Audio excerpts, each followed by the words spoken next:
A tornado wiped out my home, so I brought my wife and kids to my parents' house. They told us, "No room for you inside." My brother's family laughed in our faces, so we walked away.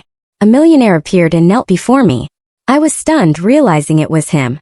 On that fateful day, a tornado had ripped through the home my wife and I had spent 10 years building. In sheer despair, I called my parents, trembling, begging to stay with them. They agreed.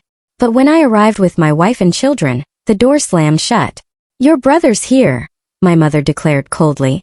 "There's no room for your family." I stood frozen in the street, a man without a home. Just when all hope seemed lost, a luxury car pulled up. A young man stepped out. The homeless boy I'd once helped. "Now a millionaire," he whispered. "It's my turn to repay you. My name is Coulter Webb, and I live in Wichita, Kansas, a place known for its endless fields and sudden, life-altering winds. I work as a security guard at a large supermarket on the edge of town. It's not a glamorous job, and the paycheck is just enough, but it keeps my small family fed. My wife, Alexis, is a part-time nurse, and we have 2 amazing kids. Emma, 8, with a smile as bright as the morning sun, and Randy, 5, a curious boy whose hands and feet are always getting into mischief. We lived in a modest, weathered house. The paint was peeling, and the roof tiles rattled during heavy rain, but it was ours. I'd poured my sweat into fixing it up, from the bookshelf in the living room to the wooden fence in the backyard. To me, it was more than just a house. It was our entire world, a home I was proud to have built with my own hands. It was a warm May afternoon. The air smelled of freshly cut grass. I just finished my shift at 4 o'clock, tired but relieved, eager to get home to my family. Still in my sweat-soaked security uniform, I drove our old pickup truck, the radio playing a familiar country song Alexis often hummed. On the way, I thought about our weekend plans. Fixing up the small backyard garden where Alexis wanted to plant daisies and vegetable patches. She said gardening helped her forget the stress of hospital shifts. For me, I just wanted to see her smile. The smile that had warmed my heart since I first met her 10 years ago. When I got home, Emma and Randy's laughter greeted me from the living room. Emma was trying to teach Randy how to play checkers, but he kept sneaking pieces, prompting her to snap, "Randy, don't cheat." I chuckled, hung my jacket on the hook, and walked into the kitchen. Alexis stood at the sink, her hair tied up, washing lunch dishes. She turned, flashing a gentle smile. "You're back. How was today?" Her voice was soft, as if it alone could wash away my fatigue. "Same old," I replied, wrapping my arms around her from behind, resting my chin on her shoulder. "Caught a kid trying to stuff a bag of chips down his pants at the store." Alexis giggled, turning to pinch my nose. "You're the supermarket superhero." We chatted about the garden, buying wood for a new fence, and Emma's request for a pet bunny. Life felt so simple. I thought I needed nothing more. But everything changed in an instant. I was on the sofa watching Randy play with Legos when the tornado siren wailed in the distance. The sound was sharp, piercing the air like a warning of death. I'd lived in Kansas my whole life, so the siren wasn't new. But this time it was different, louder, more urgent, as if the sky itself was screaming. I shot up, my heart pounding. "Alexis!" I called, my voice cracking. She rushed from the kitchen, eyes wide, hands still wet from dishwater. "Coulter, is it?" She started, but I cut her off. "Tornado. To the shelter now." I scooped Randy into my arms and grabbed Emma's hand. "Come on, kids. Hurry." Emma's eyes glistened with panic while Randy clung to my neck, trembling. "Daddy, what's happening?" he whimpered. I wanted to answer, to comfort them, but my throat tightened. I just gripped Emma's hand, pulling the family toward the back door to the storm shelter. The sky outside was no longer the gentle blue of the afternoon. It had turned a strange, inky green-black, as if someone had spilled ink across the heavens. The wind howled, whipping up dust and leaves. Somewhere glass shattered, the sound sharp as a scream. I opened the shelter's hatch, a small concrete bunker, and urged Alexis and the kids inside. "Get in quick," I shouted, trying to drown out the wind. Alexis held Randy, pulling Emma close, and I slammed the hatch shut, locking it tight. Inside the shelter, it was pitch black, lit only by a dim lantern in the corner. The air was damp, heavy with the smell of earth. Emma sobbed quietly, clinging to her mother, while Randy gripped me, his tiny hands shaking. "Daddy, I'm scared," he whispered. I stroked his head, forcing a reassuring smile. "It's okay, buddy. It's just a big wind. We're safe here." But inside I knew I was lying. The wind above wasn't just wind. It was a monster roaring and smashing, hungry to devour the world. We huddled in a corner, my arms around Alexis and the kids. Above, horrific sounds erupted, with snapping, glass shattering, roof tiles ripping away. Our house, the home I'd spent years building, was being torn apart. I heard a sickening crack, as if the house's bones were screaming in agony. Alexis gripped my hand, her nails digging into my skin, but I felt no pain, only fear. A cold, piercing fear like ice flooding my chest. I don't know how long it lasted, maybe minutes, but it felt like a lifetime. Then the wind quieted, the monster's roar fading, leaving an eerie silence. My heart still raced as I waited a moment longer before daring to open the hatch. "Stay here," I told Alexis, my voice hoarse. She nodded, her eyes red, holding the kids tightly. I climbed out, pushing open the hatch. The faint light of dusk spilled in, but the sight before me stopped me cold. Our house was gone. Only rubble remained. Splintered wood, broken bricks, shards of glass glinting in the fading light. The kitchen where Alexis washed dishes, the living room where the kids played checkers, the bedroom where we'd lain together dreaming of the future. All reduced to debris. Emma's doll lay alone among the bricks. A family photo rested in the dirt, its glass shattered. Our smiles a cruel reminder of what was lost. I returned to the shelter, forcing my voice to stay calm. "Alexis, come up." She climbed out, holding Randy with Emma trailing behind. As we stood amid the wreckage, no one spoke. Alexis covered her mouth, tears streaming down her face. Emma clung to her leg, and Randy looked at me, bewildered. "Daddy, where's our house?" he asked, his voice breaking. I knelt hugging him, but I had no answer. My heart felt crushed. Everything I built, everything I loved had been swept away in minutes. Standing in the ruins of our home, I felt the world collapse beneath me. But looking at Alexis and the kids, I knew I couldn't break. Not now. I took my wife's hand, squeezing it tightly, and said, my voice resolute, "We'll be okay. I promise." But that promise I wasn't sure I could keep. That night, our kind neighbor Susan let us stay with her. She lived alone in a small house a few blocks away, spared from the storm with only a few broken branches. Her cramped living room smelled faintly of old cookies, but to us it was a godsend. Alexis curled up with the kids on the sofa while I sat against the wall, eyes wide open in the dark. Randy's soft snores mixed with Emma's quiet sobs tightening my chest. I couldn't sleep, not because of the hard floor or the chills seeping through my clothes, but because my mind was flooded with one question. Where do we go tomorrow? Memories of our old house kept flashing, the dining table where we gathered each night, the garden where Alexis carefully planted flowers, the worn armchair where I read to the kids. All of it was now just rubble and memories. The next morning, weak sunlight filtered through Susan's window, but it couldn't lift the heaviness in my heart. Alexis sat up, her hair disheveled, eyes shadowed with exhaustion. She tried to smile, but I knew she was hiding her fear. "What do we do, Coulter?" she whispered, her voice so soft I had to lean in to hear her. I wanted to answer, to say something certain, but my throat was dry. I could only hold her, letting her warmth keep me from drowning in despair. Then I thought of my parents. They lived in suburban Wichita, less than 30 minutes away. Their house was spacious, with a spare room upstairs and a large sofa in the living room where I'd slept during holidays. I rarely asked them for help, not out of pride, but because I knew I was never their priority. But now, with our world swept away by the tornado, I had no other choice. My hands trembled as I dialed their number. The phone rang, each tone stretching like a century, until my mother's calm voice answered. "Mom," I began, my voice faltering. "Our house, it's gone. The tornado destroyed everything. Alexis, the kids, and we have nothing left. Can we stay with you for a while?" I paused, waiting, my heart pounding. There was a long silence before she replied, her voice gentle. "Come home, Coulter. I'll get things ready." Her words were like a warm breeze through my icy chest. I turned to Alexis, squeezing her hand, and whispered, "We'll stay with my parents for a bit." Alexis's smile flickered, faint but hopeful. Emma looked up from her pillow, eyes sparkling. "Are we going to live with Grandma and Grandpa?" Randy chimed in, his voice small. I liked Grandpa's room with the ship lamp. I nodded. "Yeah, we'll stay with them for a while," I said, forcing a smile. That morning, we gathered what little we had left. A few clothes, a blanket, and Emma's torn doll I'd salvaged from the wreckage. Everything fit in the trunk of our old pickup, the only thing unscathed by the storm. On the drive to my parents' house, the air in the truck was heavy, but there was a flicker of hope. Emma and Randy chattered about their grandparents, the upstairs room, and their old cat the kids loved to play with. Alexis held my hand, silent, but her eyes seemed to say, "It'll be okay." I squeezed her hand, trying to believe it. But when we pulled up to my parents' familiar house, a wave of unease hit me. The red-tiled roof, the maple trees in the yard, the gleaming windows. It was all the same, but something felt wrong. Laughter spilled from inside, not my parents' voices, but my younger brother Vincent's, along with his wife and their 2 kids. I stepped out, my heart heavy. Alexis followed, carrying Randy and holding Emma's hand.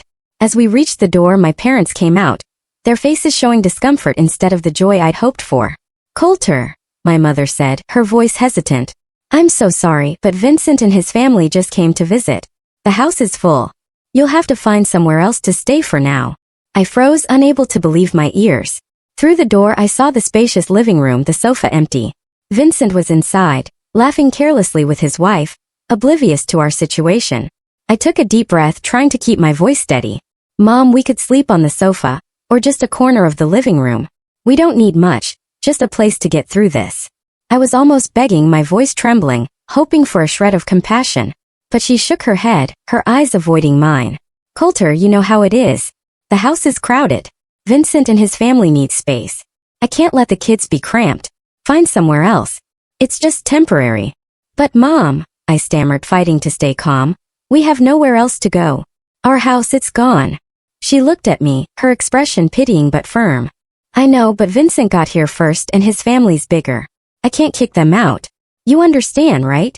My father stood behind her, silent, avoiding my gaze. My blood felt like it turned to ice.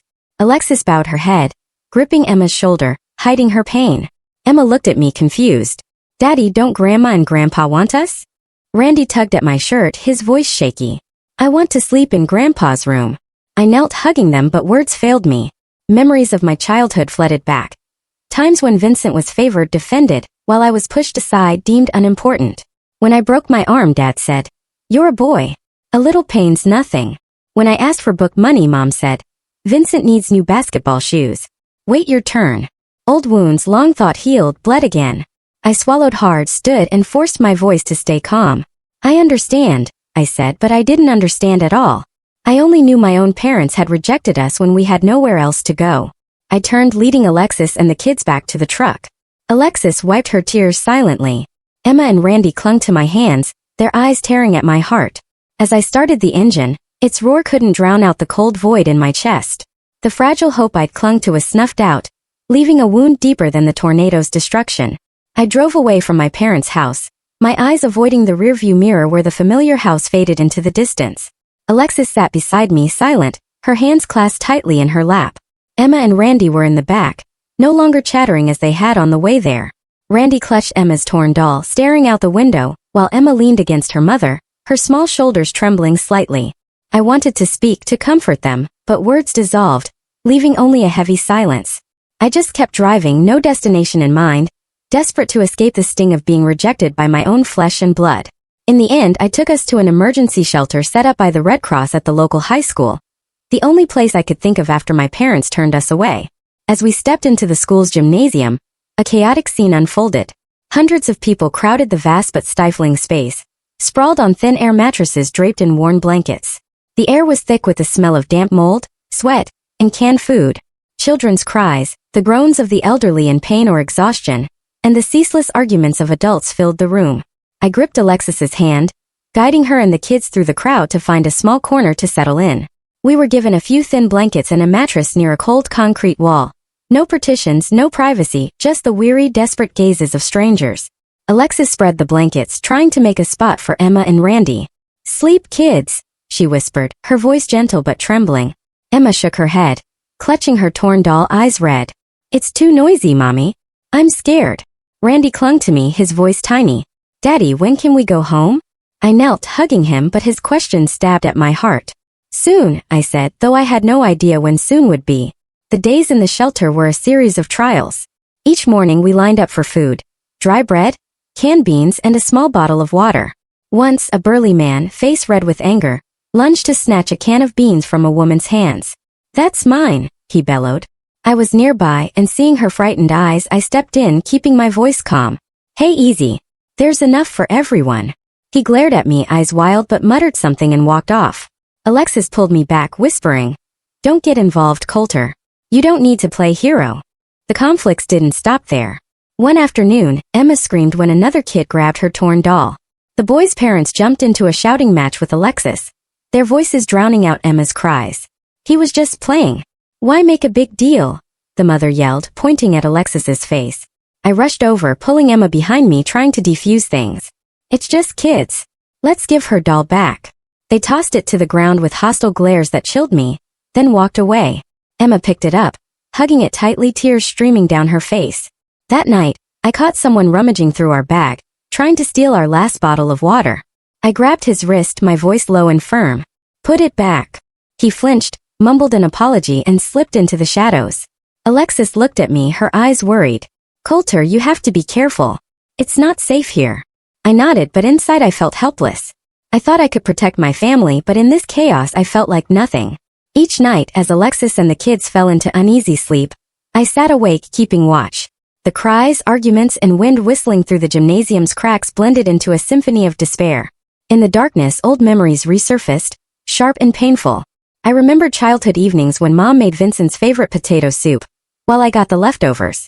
I recalled Vincent getting new basketball shoes while I wore torn ones to school.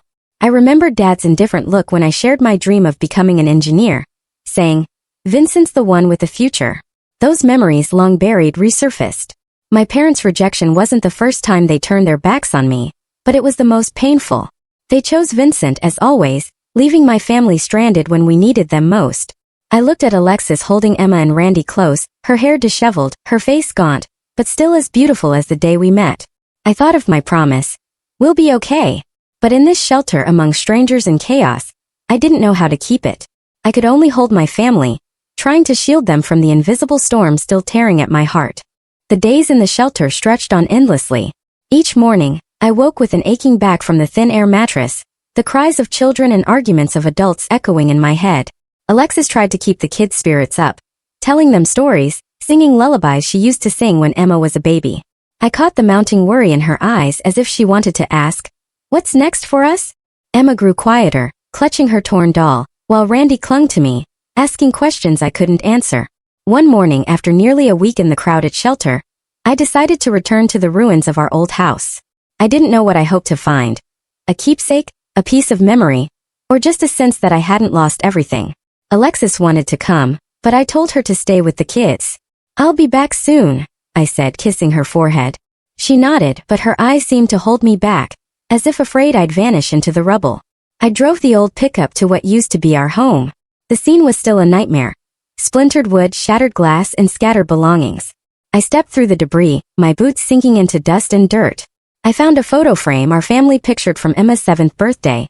All four of us beaming in the summer sunlight. The glass was broken, but Alexis's smile still shone. Randy's eyes sparkled with mischief, and Emma wore her pink hair bow. I gripped the frame, my heart aching. Kneeling, I dug through the wreckage, hoping to salvage something more. As I sifted through the rubble, the hum of an engine sounded in the distance. I looked up to see a sleek black luxury car pull up to the curb. A young man stepped out, dressed in a sharp suit, his stride confident, but his eyes brimming with emotion. He was young, maybe in his late 20s, exuding a success I'd only seen on TV. I frowned, wondering what he was doing in this desolate place. He walked straight toward me, his gaze locked on mine as if he'd found something vital. "Coulter," he said, his voice low but warm. I nodded warily. "Who are you?" I asked, still clutching the photo frame like a shield. He smiled, a smile both unfamiliar and oddly familiar. "I'm Tiago," he said, pausing as if waiting for recognition. But I drew a blank. My mind, exhausted from days in the shelter, was empty. Seeing my silence, he continued. "You don't remember me, but 7 years ago you saved my life." I froze, trying to dig through my memories. Tiago stepped closer, his voice softening with emotion. "I was the homeless kid who collapsed at your gate." And then, like a flood, the memory from 7 years ago came rushing back, vivid as if it were yesterday. It was a rainy night, the wind howling through the window cracks. Alexis was by the crib singing to Emma, then just one. As was my routine, I grabbed an umbrella to check the gate and fence before bed. That's when I saw a small figure crumpled on the ground, trembling in the cold. The boy was scrawny, his hair plastered to his forehead, his eyes dim with fever but flickering with a desperate will to live. Without thinking, I brought him inside. Alexis, seeing the drenched, shivering boy, wrapped him in a blanket and made ginger tea while I dried him off and rummaged for fever medicine. In the days that followed, we let him sleep on our old sofa, feeding him simple but warm bowls of soup. He recovered slowly, always timid, his eyes wary, as if afraid of being a burden in our already cramped home. Then one morning the sofa was empty. On the pillow was a scribbled note. "Thank you for everything. I don't want to be a burden." My name is Tiago. One day, I'll come back to find you. Tiago, I muttered, my voice catching. You're the kid who stayed with us 7 years ago. Tiago looked at me, his eyes brimming with emotion. Yes, Coulter. When I heard about the tornado in Wichita, I immediately thought of you and Alexis. If it weren't for you two, I don't know how I would have survived. I might have died on that cold, rainy night. He paused, taking a deep breath. His eyes glistened with distant memories, both painful and warm. Today, I'm here to repay you. I stood there, the cold photo frame in my hands, struggling to process his words.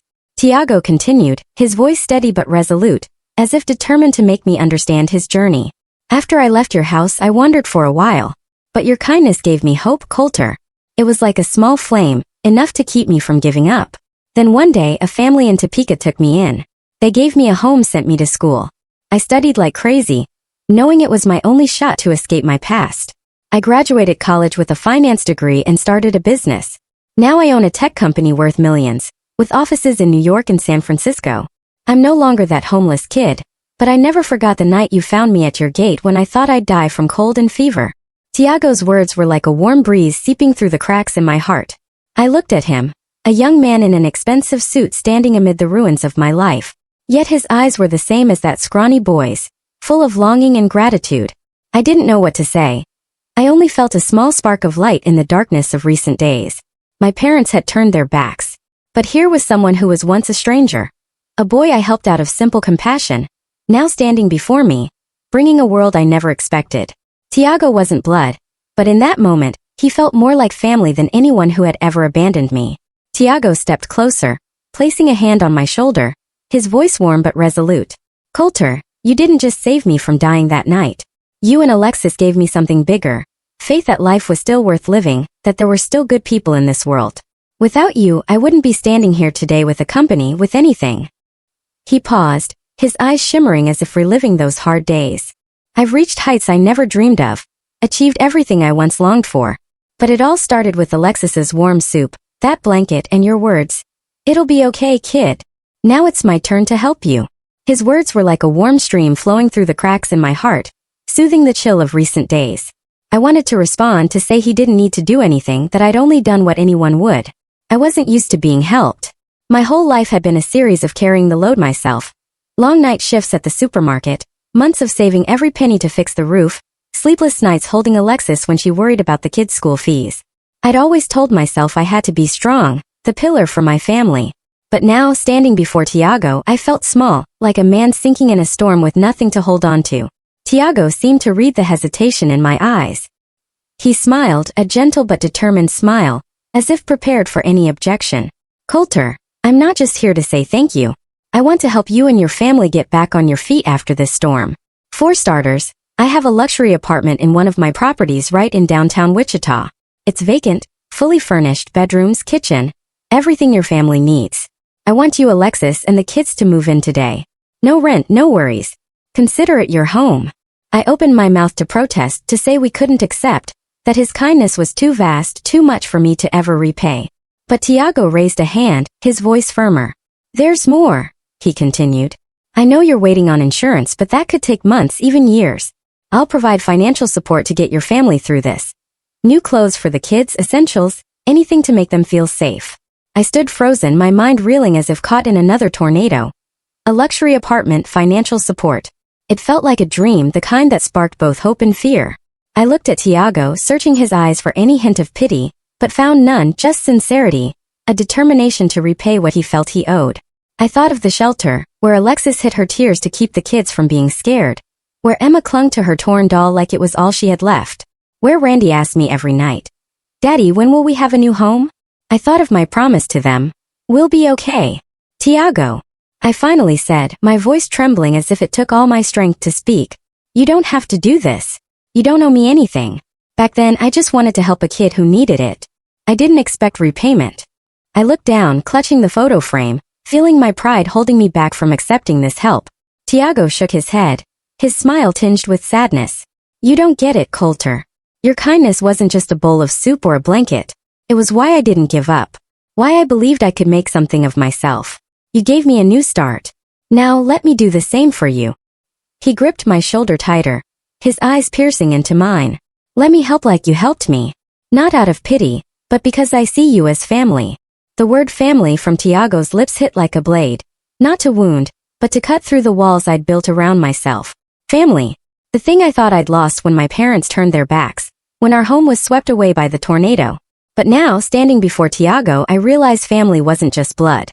It was the people who stood by you even when the world collapsed. I turned away, hiding the tears welling up.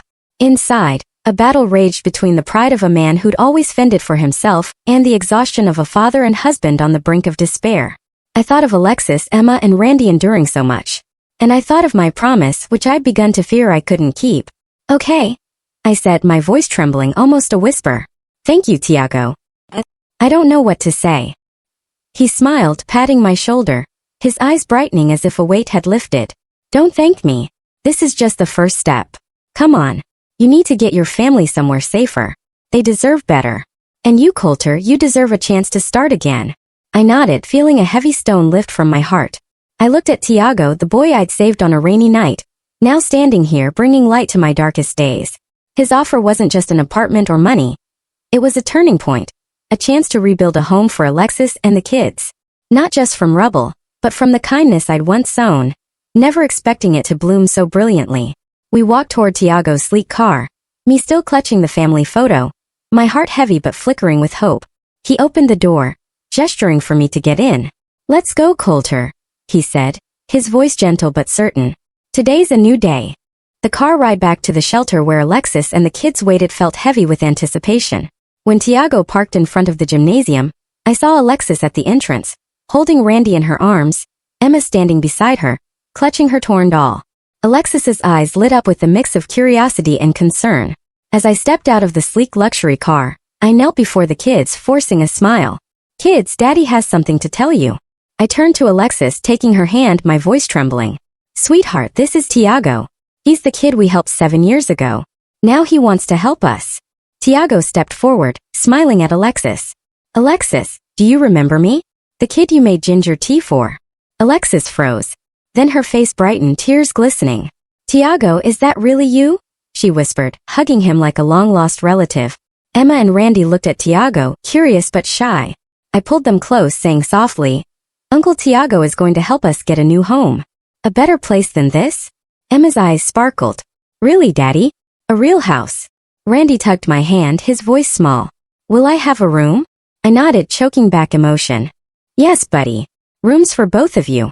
Tiago led us to a high-end apartment complex in downtown Wichita, where gleaming glass towers rose against a blue sky.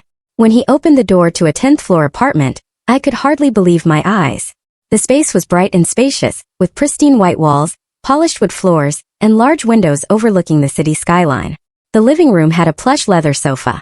The kitchen was modern with a stocked fridge and oven, and there were 3 bedrooms, each with soft beds and fresh linens. Emma and Randy ran inside, squealing with delight at the space. Emma jumped on a bed, hugging her torn doll, laughing. Daddy, this bed's so much comfier than the shelter. Randy pulled Tiago to a window, pointing. Uncle Tiago, I can see the whole city from here. Alexis stood beside me, hand over her mouth, tears streaming down her cheeks. Coulter, how did you find him? She whispered, her voice trembling. I recounted how Tiago found me amid the rubble, his journey from a homeless boy to a young millionaire. Alexis hugged me tightly, as if ensuring this wasn't a dream. You did the right thing, Coulter, she said, her voice choked. And now it's come back to us. Those first days in the new apartment felt like living in another world. After nights in the chaotic shelter filled with cries and arguments, the quiet of the apartment was like a healing balm. Alexis cooked our first dinner in the new kitchen, simple spaghetti with tomato sauce, but to the kids it was a feast. Emma and Randy sat around the dining table, giggling and sharing stories about what they wanted to do in their new home. Emma declared she'd paint a picture for the living room, while Randy insisted on getting a goldfish. I watched them, relief washing over me, though tinged with unease. This apartment, these meals, all of it was because of Tiago. I wasn't used to relying on others, and every glance around the luxurious space made me question if I deserved it. One evening after the kids were asleep, Alexis and I sat on the sofa, the city lights twinkling through the window. She held my hand, her eyes gentle. You're less tense, Coulter, she said. I don't see you staying up all night anymore. I smiled, but my heart was still heavy. I'm still worried, sweetheart. This is too much. Tiago's doing all this for us, but I feel like I don't deserve it. I'm just a security guard. I never imagined living somewhere like this. Alexis squeezed my hand, her voice firm. You're not just a security guard, Coulter. You're the man who saved Tiago, who gave him hope. You're the one who kept this family together when the world fell apart.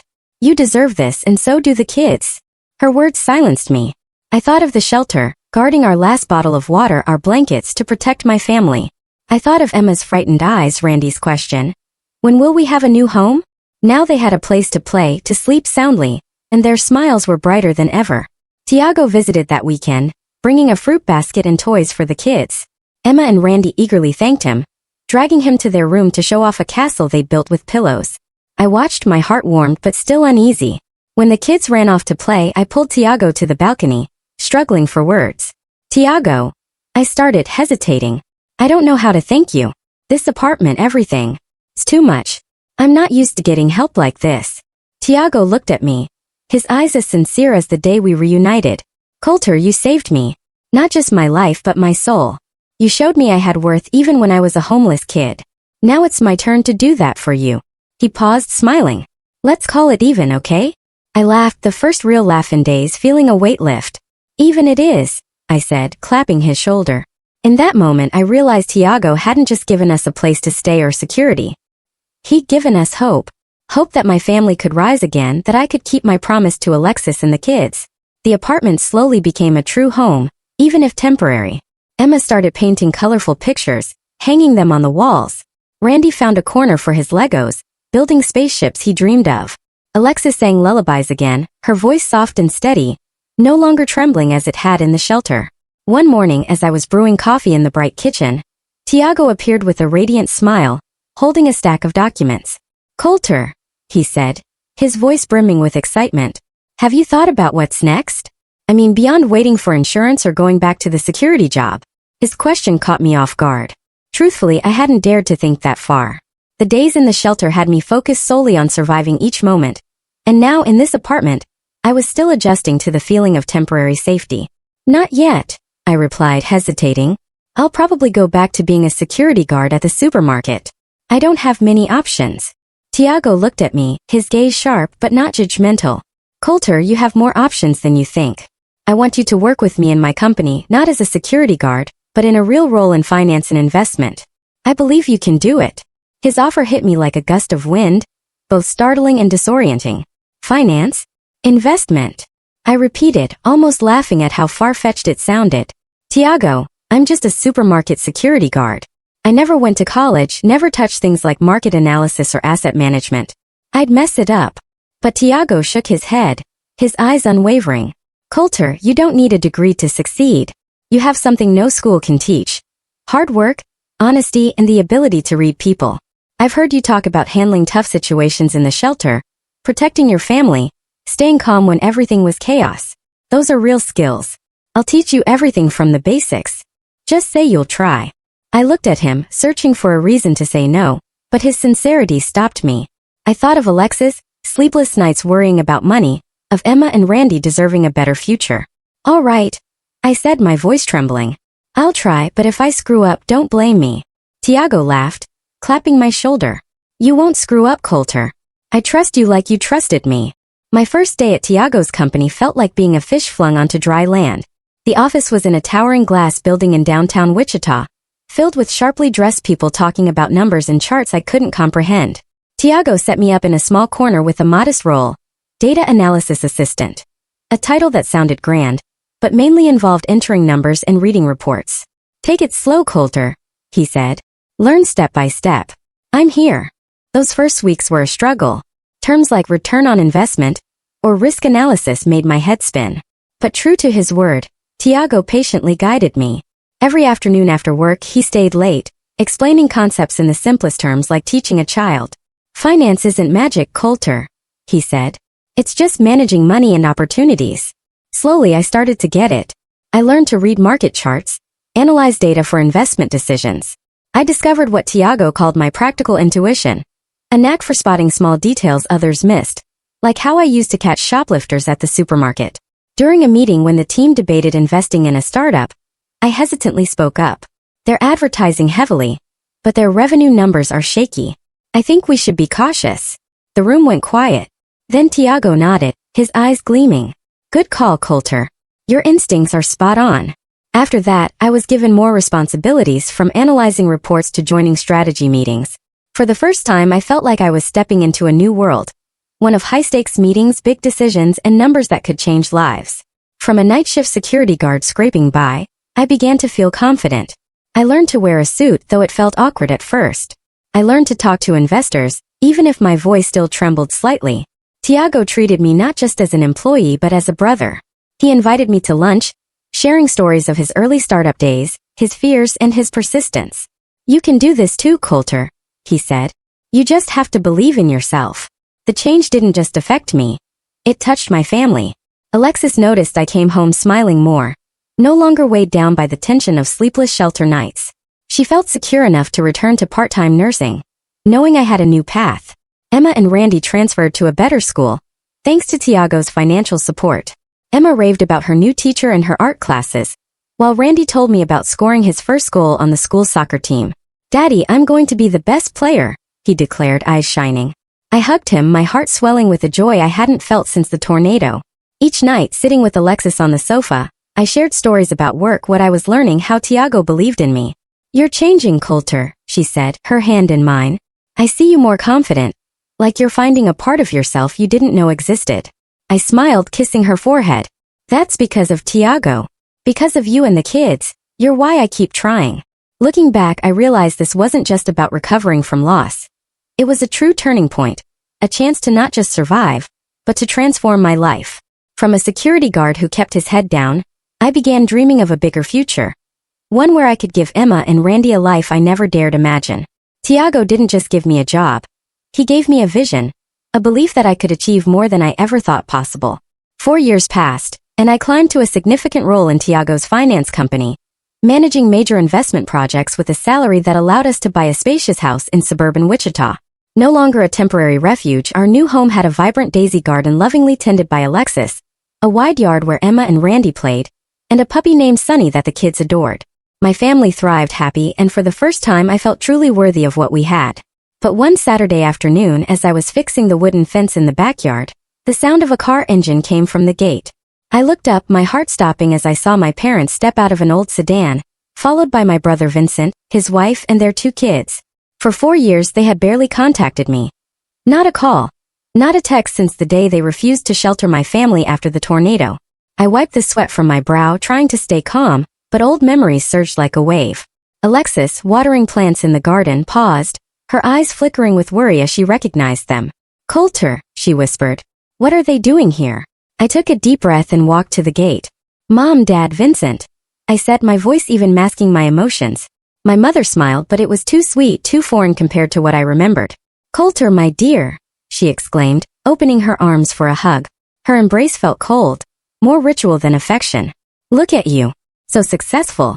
This house is gorgeous. Truly something to be proud of. My father stood behind her, nodding, his smile forced. Good job, son, he said, his voice dry, as if spoken out of obligation. Vincent clapped my shoulder, his smile failing to hide a glint of envy in his eyes.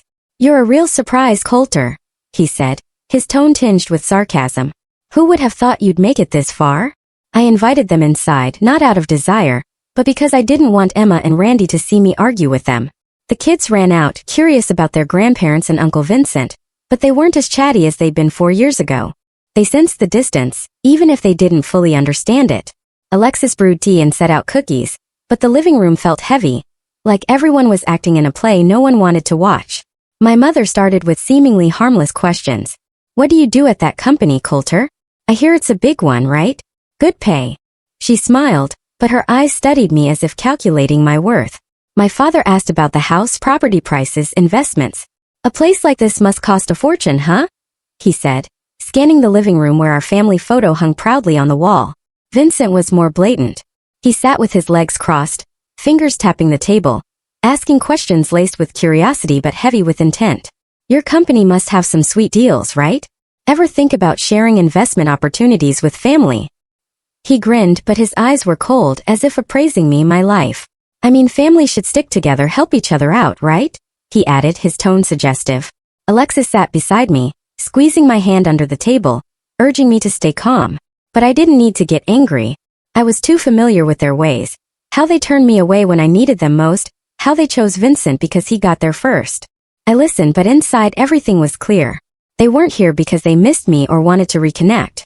They came because they'd heard of my success, saw the new house, knew I worked for a big company. Their sweet words, "You make me so proud.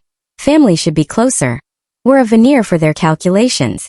Vincent especially couldn't hide his envy. When I briefly mentioned my work and the projects I managed, he clenched his fists, his lips tightening. "You got lucky, Coulter," he said, his voice bitter. "Who'd have thought a security guard could climb this high?" I wanted to laugh at his sarcasm, but I stayed silent. They didn't know about the nights I stayed up studying reports, the days I feared I wasn't good enough, the moments I questioned if I was on the right path. They didn't know the sweat, tears, and heart I poured into building this life. I smiled, polite but cold. "Thanks for visiting," I said, my voice even. "But we're fine. Alexis, Emma, Randy, and I. We've built our own life. We don't need anything more." My mother froze, her eyes flickering with unease. "Coulter, what do you mean? We're family. Families help each other." Vincent jumped in, his voice rising, almost angry. "You can't turn your back on family, man. I mean, we could work together, do business. You've got connections at that big company. Share a little. It won't cost you anything." I looked into his eyes, seeing the same envy, the same selfishness I'd known since childhood. He hadn't changed. Still the Vincent who wanted what I had but never shared when I was in need. I stood, keeping my smile polite but firm. "I value family," I said, my voice calm but resolute. "But I've learned family isn't just blood. It's the people who stand by you when you're down, not the ones who show up only when you're up." I paused, looking at my parents, at Vincent.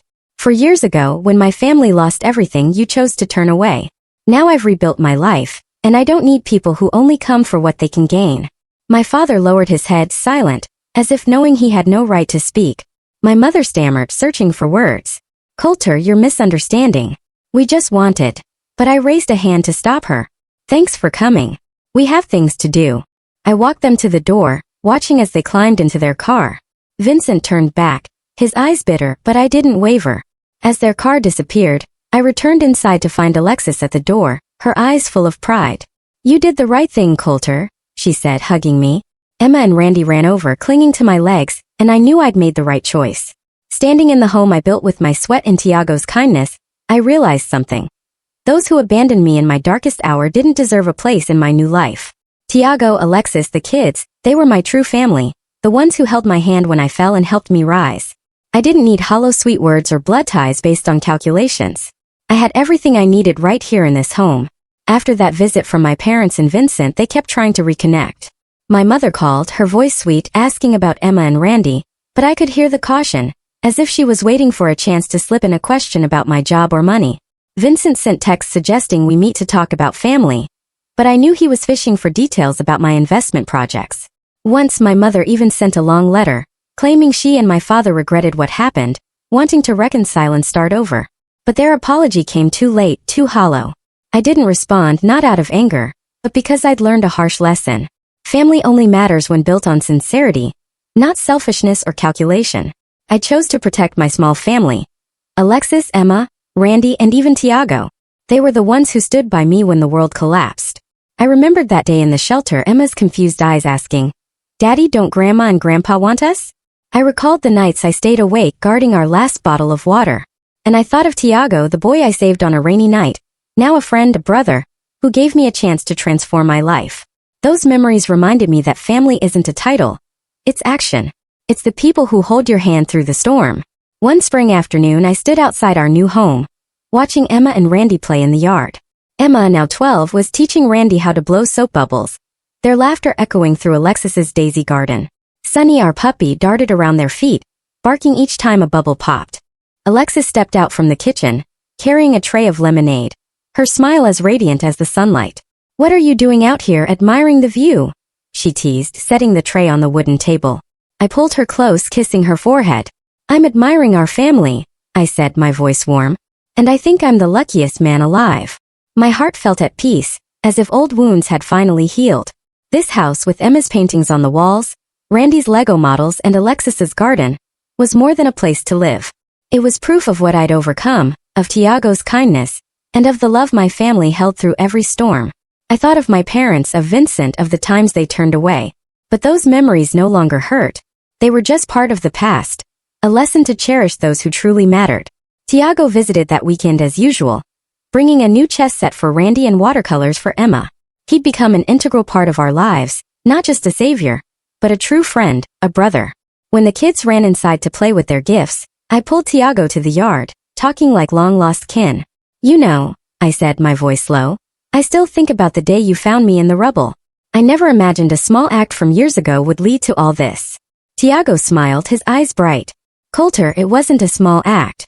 You saved me not just from the cold but from despair. You showed me kindness was real, and I'm just trying to live up to that. You, Alexis, the kids, you're my family, blood or not. His words touched my heart, affirming that family isn't those who birth you, but those who stand by you, even when the sky falls. I looked around our home, hearing Emma and Randy's laughter, feeling Alexis's warmth beside me, and seeing Tiago, the man who turned my life from ashes to a radiant home. I realized a clear truth. Family isn't about titles like parent or sibling. It's about actions and compassion. The tornado 4 years ago took our house, but it couldn't take my dignity or the true love I found in Alexis, the kids, and Tiago. The most precious things, kindness, resilience, and love, no storm could ever sweep away. Thanks for watching. If this story resonated with you, consider liking this video, subscribing for more true stories, and hitting the notification bell. Your support helps us share these hidden truths and connect through shared human experience. Until next time, stay curious,